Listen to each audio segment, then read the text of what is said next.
மக்கள் வணக்கம். IIM sorry Ayyappa என்கிற பாட்டு இசைவாணி பாடியிருக்கு. அது வெளிவந்து இப்போது சமூக வலைதளத்தில் மிகப்பெரிய வைரலாக வருது. அது இந்துக்கள் மற்றும் மக்களிடையே கொந்தளிப்பை ஏற்படுத்தியிருக்கிறது. இது கண்டிப்பாக திமுக அரசின் திசை திருப்பும் முயற்சியாக தான் இருக்குமோ என்று பார்க்கப்படுகிறது. காரணம், அதானிக்கும் திமுக அரசிற்கும் இருக்கும் தொடர்பு தற்போது வெளிவந்திருக்கிறது.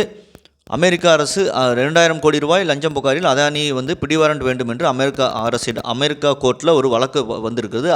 அதில் லஞ்சம் கொடுத்ததில் திமுக அரசும் இருக்கிறது. இதற்கு திசை திருப்பு முயற்சியாக தான் இது பார்க்கப்படுகிறது. ஏனென்றால் ராமதாஸ் அவர்கள் கேள்விப்பதற்கு ஸ்டாலின் அவர்கள் கிண்டலாக பதிலடி தந்திருக்கிறார். ராமதாஸ் அவர்களுக்கு ஆதரவாக அண்ணாமலை அவர்கள் ஒரு அறிக்கை வெளியிட்டிருக்கிறார். அதில் எதற்கடுத்தாலும் அம்பானி அதானி என்று பேசி வந்த திமுக அரசு தற்போது திமுக குடும்பத்துக்கும் அம்பானி குடும்பத்துக்கும் உள்ள தொடர்பு வெளிவந்ததும் அதை திசை திருப்பு முயற்சியில் ஈடுபடுகிறார்கள்.